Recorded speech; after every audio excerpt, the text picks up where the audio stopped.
Et comme chaque jour sur Boursorama, en ce moment, on vous parle des retraites parce qu'évidemment, c'est la réforme phare de la fin du quinquennat du président. Réforme titanesque, réforme qui crispe l'opinion parce que beaucoup de curseurs sont à changer. Et il y a évidemment aujourd'hui, l'actualité du jour, c'est les partenaires sociaux qui sont reçus à Matignon par Édouard Philippe. Et cette couverture donc, de l'Express qui surfe là-dessus, comme nous. Dossier spécial retraite, qui gagne, qui perd, voilà. Bonjour Béatrice. Bonjour. Béatrice Mathieu, rédactrice en chef adjointe de l'Express. Donc couverture de la semaine, est-ce que c'est une réforme qui est juste ou pas? Quand on écoute Jean-Paul Delevoye, et je vous ai lu, hein, c'est vrai qu'on a le sentiment que… C'est l'école des fans. Voilà, je ne vais pas dire comme ça, mais qu'il y aura que des gagnants. Mais c'est un peu l'école des fans. Quand mais c'est vrai. Il nous dit pas tout, là, non pas ministre, mais au commissaire qui siège maintenant au gouvernement et au Conseil des ministres. Il y a une sorte d'hypocrisie, d'une certaine façon, à ne pas assumer le fait qu'il va y avoir des perdants et des gagnants à cette réforme. Simplement, tout le discours des derniers mois a été on va faire un système de retraite plus juste. Si on considère qu'on va faire un système de retraite plus juste, ça veut dire que l'ancien était injuste. Donc si on fait quelque chose de plus juste, il y a forcément des perdants et forcément des gagnants. Ouais. Donc c'est pas l'école des fans. Voilà, et donc des simulations, vous les rappelez, j'ai plus les chiffres en tête, mais qui ont été faites pour les cadres, pour les professions libérales, le système à points. Ben, on le dit, hein, on met les pieds en place, ça réduit la pension. La pension est plus faible. Toutes choses égales par ailleurs, avant redistribution, avant bien sûr, et puis avant tous les mécanismes de compensation, parce qu'ils n'ont pas arrêté de dire depuis des semaines. Effectivement, ceux qui vont perdre ont fait tourner leur moulinette et les pertes peuvent être importantes. On va détailler, on va pouvoir détailler. Mais ils disent, on va faire des systèmes de compensation, vous verrez, vous inquiétez pas, ça va être lissé sur des décennies, etc. Ce qui est intéressant de voir, c'est la différence entre le système aujourd'hui, par annuité, et demain, le système par points. Le système par annuité est en fait, d'une certaine façon, profondément anti-redistributif. Le cœur de ce système est anti-redistributif, c'est-à-dire qu'il profite essentiellement aux carrières pleines et surtout très ascendantes, au détriment des carrières hachées et plates.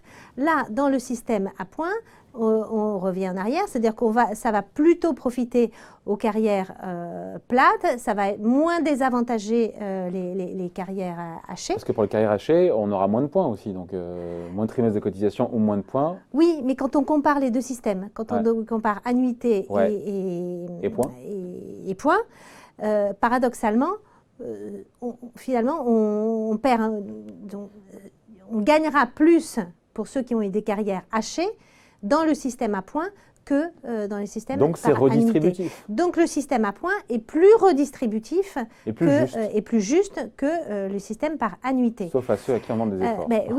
Voilà. Donc ça c'est le chimiquement pur du système à points.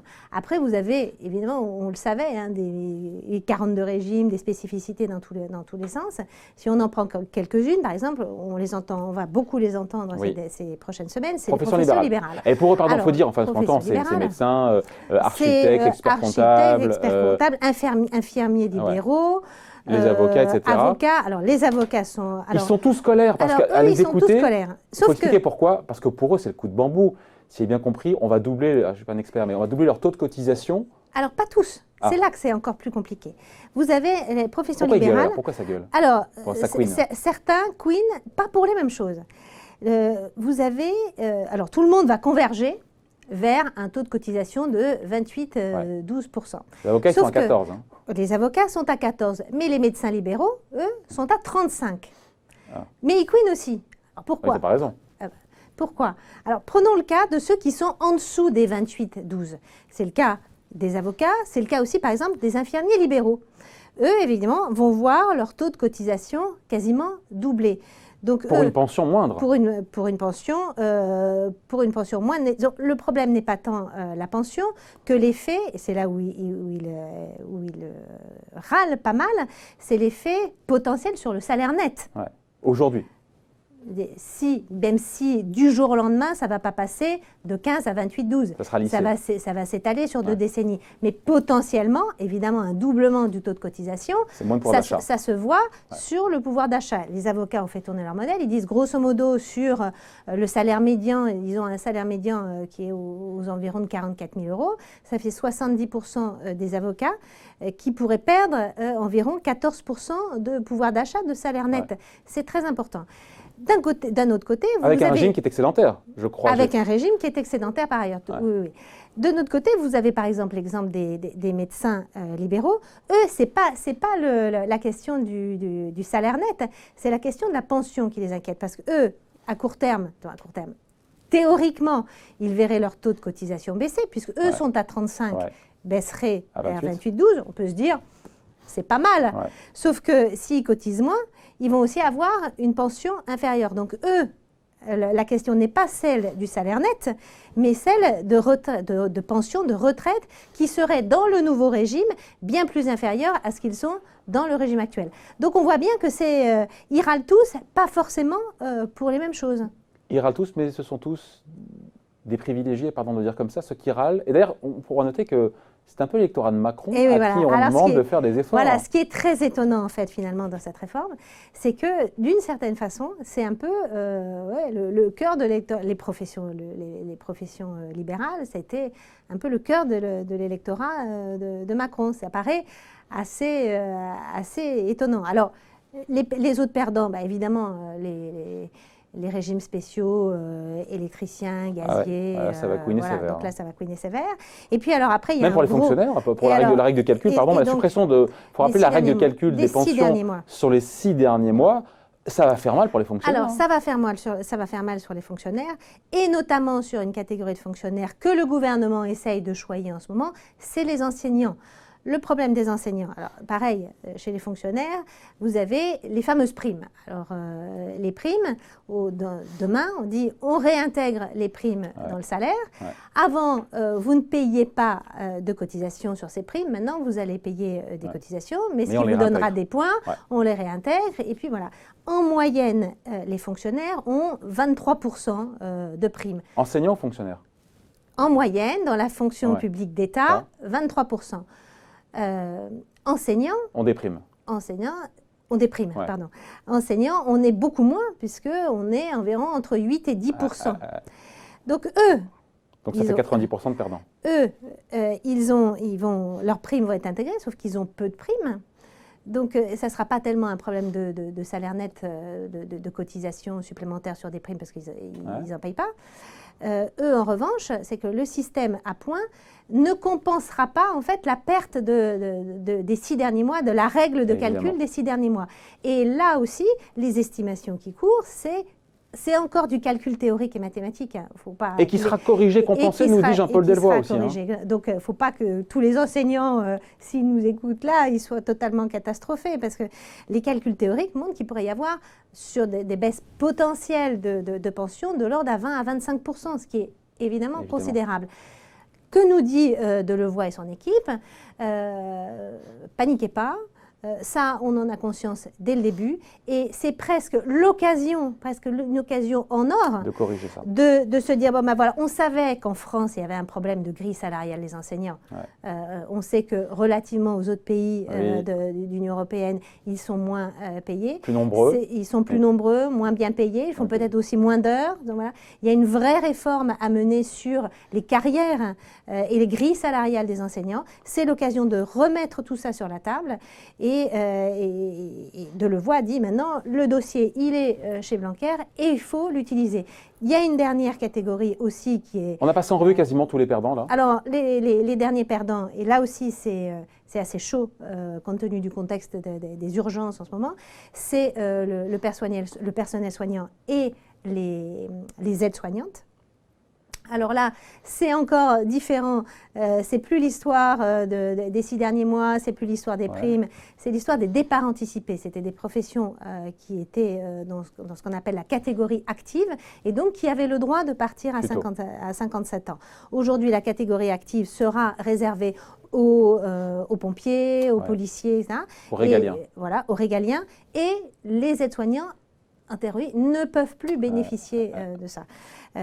Donc un effort. Et là, un effort qu'on leur demande. Donc là aussi, ça coince. Et là aussi, même réponse de Levoix, de dire ce sont des catégories sociales où on savait qu'il y avait des problèmes aussi de recrutement.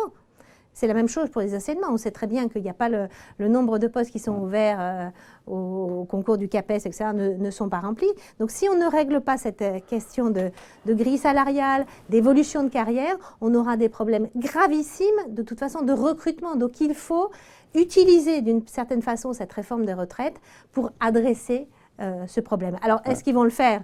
Ça, on se reverra peut-être dans 6 mois et on verra les... Je vous rassure, on se reverra avant. Mais on verra où ils en sont sur les négociations. Mais il y a l'idée que s'il y a des gens qui font des efforts et des perdants, il y a des gagnants. Les femmes, vous l'avez écrit, les femmes seront les grandes gagnantes.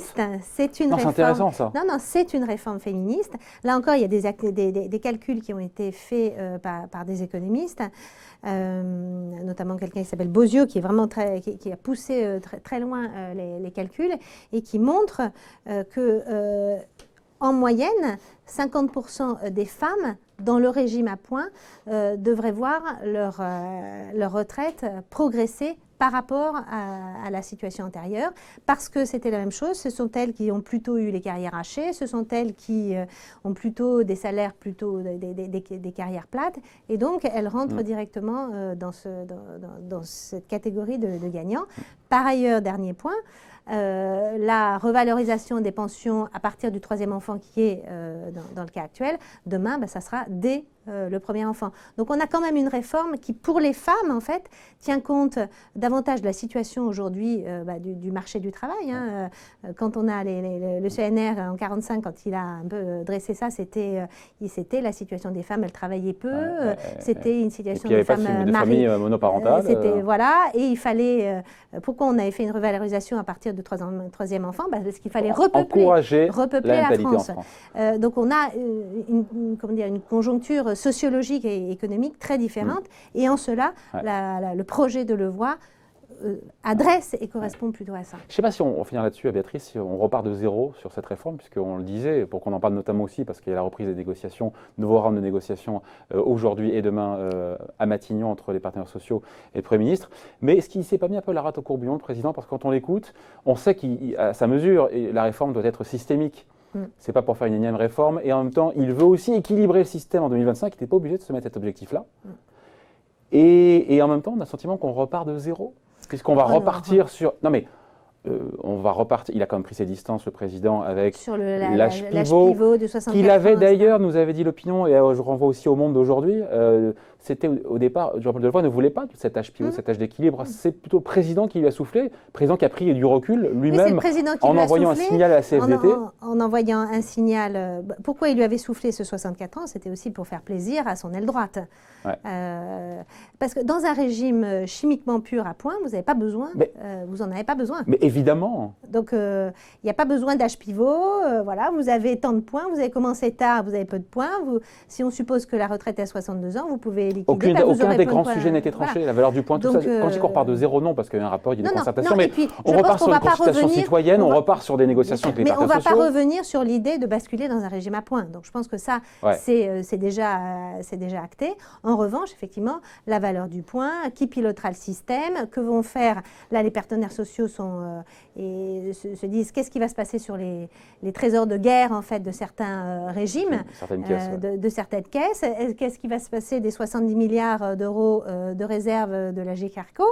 Là, les retraites complémentaires. Là, il va y avoir des discussions très très serrées. Bon voilà, on voulait revenir encore une fois au travers de l'actualité sur les gagnants et surtout les perdants. Il y en a, on va les entendre. On va les entendre, ah oui. Et donc cette couverture de l'Express, dossier spécial retraite, à retrouver évidemment dès aujourd'hui en kiosque. Merci Béatrice. Merci. Bye.